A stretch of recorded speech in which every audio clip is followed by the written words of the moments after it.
ជួយឈាមពេលថាយើងរលាកថ្លើមភេទ3ទៅបណ្ឌិតនឹងកណ្ដាស់ទេបណ្ឌិតបានដល់នេះគឺទៅមានឡើងរោគអីខ្លះការៈអីខ្លះក្នុងក្រុមខ្លួនបងគឺវាបានមកប្រហែលបានទេលិតលហើយជាពិសេសគឺគួតចង្អោហ្នឹងបងធ្វើឲ្យកើតក្តៅខ្លួនរឹង3មុខហ្នឹងគឺធ្វើទុកខ្លាំងពោរៀងស្រកឡូហូបទឹកទៅវាមានអារម្មណ៍តាមណាតែតាំងតិចតិចបងមានប្រកបមុខរបរកើតទេអត់កើតបងតែតែគ្រុនដើរខ្លួនអីអត់មានមូលហេតុបាទគឺងាកក្រុមបងអីកុំកើតដែរ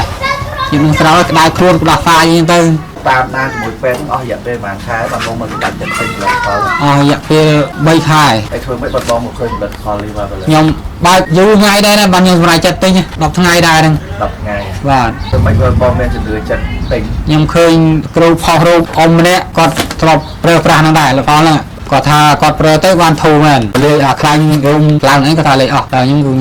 ប្រើសាក់ប្រើអស់ថាជាកន្លះកំប៉ុងក៏យើងធូរបន្តិចវាបាត់ឆ្អោអីទៅអន់មកពិសាបានប្រហែលថ្ងៃបងដឹងធូរសាបើយើងបានអស់កន្លះកំប៉ុងគឺធូរដឹងធូរខ្លាដល់ពេលអស់មួយកំប៉ុងហ្នឹងគឺកម្លាំងយើងមកវិញដល់ពេលមកប្រើដល់ថ្ងៃហ្នឹងមានអារម្មណ៍ថាដូចយើងជាធម្មតាណាបាយក៏បានធម្មតាហូបបាយល្មិចក៏បានមានអារម្មណ៍តាំងមានអីទេទីមួយទៀតគឺខ្ញុំធ្លាប់នោមយកពេលយប់គឺវាអន់ដែរកាប់ថយយប់4 10ដងហ្នឹងដល់ឥឡូវកាប់ថយសល់3ដងទេណាជាច្រើនណាបាទត្រូវច្រើនហើយហើយម្ដងថ្ងៃហ្នឹងបងប្រើអស់ប៉ុន្មានកំប៉ុងហើយបងអស់3កំប៉ុងបាទតែអាការៈក្នុងខ្លួនបងដែលទាំងបានដែលធ្វើទុកបងពីមុនមកលែងមានកម្លាំងក៏មកវិញអស់ហើយចឹងបងសប្បាយចិត្ត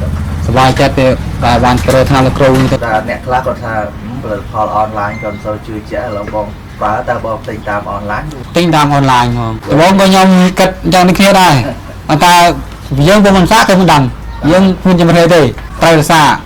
ទៅគឺល្អរបស់លោកគ្រូមែនមានចេះថាឃោសនាយើងមកផ្សាយយើងគេឃើញមិនថាអញ្ចឹងខ្ញុំនេះក៏មានលោកគ្រូជួយហើយគឺខ្ញុំនិយាយតាមការពិតហើយគឺខ្ញុំជួយចែកចាយដល់បងប្អូនដែលកើតរោគដូចខ្ញុំនេះរៀកថាមលេអីហ្នឹងអស់កម្លាំងហិតលហើយឬក៏លមាស់បែកកទួលលើនឹង